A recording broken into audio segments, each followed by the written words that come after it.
Let's jump right into this explainer and take a look at the hidden highways inside your computer. You know, every time you click a mouse, load up a game, or even just type a single letter, you're triggering millions of electrical signals across this microscopic metropolis. So today, we're going to explore the exact infrastructure that keeps all of this moving without crashing into total digital gridlock. To understand how all these internal components talk to each other without just descending into complete chaos, we really need to look at the system bus. If you're looking at a standard von Neumann architecture, the system bus is literally the physical set of wires connecting your central processing unit, the CPU, to your memory and all your input and output devices. I want you to picture this exactly like a bustling city's road network. Just like physical roads let cars move people and cargo between buildings, the system bus lets data, addresses, and commands travel between the different parts of your machine. But as we know, a city doesn't just have one type of road, right? You've got highways, residential streets, dedicated delivery lanes. Well, inside your computer, this digital highway system is split into 3 highly specialized routes. Each one has its own unique purpose and its own set of traffic rules. We're talking about the data bus, the address bus, and the control bus. Put them all together, and you've got the complete system bus. Let's start with section 1, the delivery truck, and really understand the data bus. This is the heavy lifter of our digital city. Think of the data bus as an actual delivery truck, moving physical goods back and forth. In this case, the goods are things like the number 5, the letter A, or maybe a specific software instruction. Now, the key here is that this route is strictly bidirectional. It's a two-way street. The CPU needs to read data from the memory, but it also constantly needs to write data back into the memory or send it out to a device. So our little delivery truck is just constantly driving back and forth, picking up and dropping off its cargo. Moving on to section 2, finding the destination, the address bus. Now, a delivery truck is completely useless if it doesn't know exactly where it's going, right? You can't just throw cargo in the back and hope for the best. It needs directions. And that is exactly where the address bus comes in. It provides the specific house address for the data, telling the system where to pick it up or drop it off in the memory. But there is a massive difference in the traffic rules for this bus. It is strictly unidirectional. This is a one-way street from the CPU straight to the memory.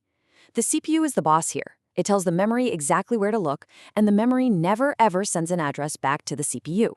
What's really fascinating about this setup is how the physical width of this address road determines the overall size of our digital city.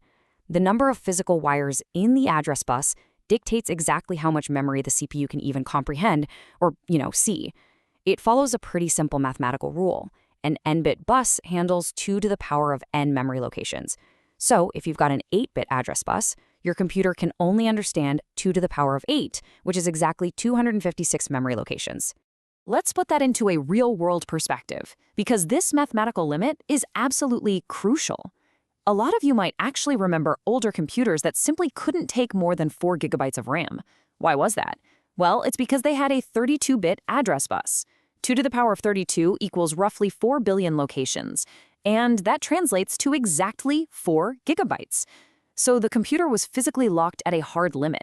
You could physically shove 8 gigabytes of RAM onto that motherboard, but the CPU's address bus simply didn't have enough house numbers to assign to anything over that 4 gigabyte mark. Crazy, right?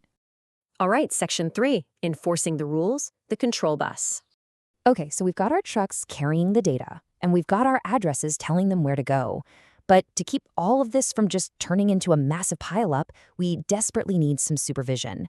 The control bus acts as the traffic police for the entire motherboard.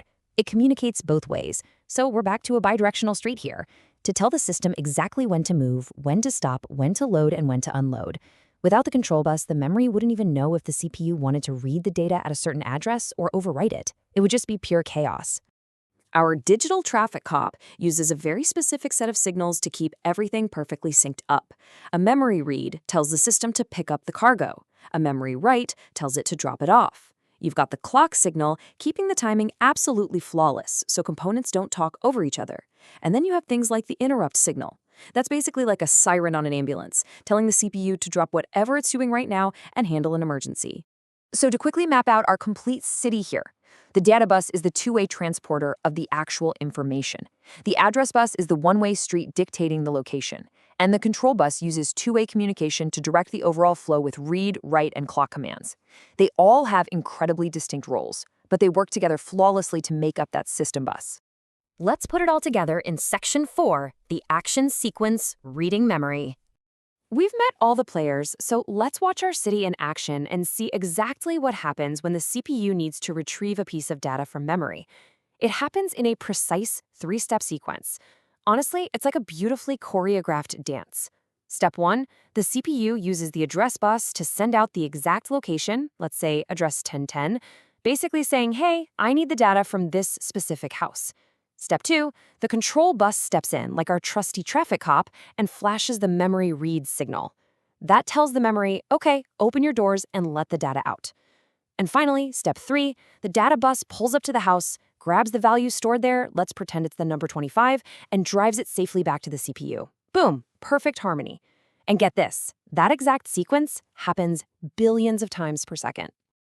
Which brings us to our final segment, Section 5, the need for speed and bus widths. Seeing this whole process, you might be wondering, if this is already happening billions of times a second, how do we make modern computers run even faster? How are we handling insanely heavy software and photorealistic graphics? Well, the secret is bus width. Think about our physical traffic analogy again. If a road is too narrow, you're going to get a traffic jam. It's inevitable. Just like adding more lanes to a physical highway, increasing the bus width, which literally means adding more physical wires to the motherboard, allows a lot more data to travel simultaneously. An 8-bit bus is basically an 8-lane highway. A 32-bit bus gives you 32 lanes. More lanes mean you can move massively more cargo in the exact same amount of time. And this is exactly why today's lightning-fast PCs utilize a massive 64-bit data bus. Our delivery truck is now an absolute monster. It can carry 64 bits, which translates to 8 whole bytes of data in a single incredibly fast trip. That means complex software instructions, massive 3D graphical textures, and dense mathematical calculations can all flow between the memory and the CPU without causing any bottlenecks. It's essentially the ultimate digital superhighway. We've scaled from 8 lanes up to 16, then 32, and now 64 lanes just to keep up with the insane demands of modern computing. So, as our digital cities continue to expand, especially with heavy AI processing demanding completely unprecedented speeds, I want to leave you with this thought. How much wider will the computer highways of the future realistically need to be to keep all this traffic flowing? Thanks so much for joining me on this explainer, and we'll see you next time.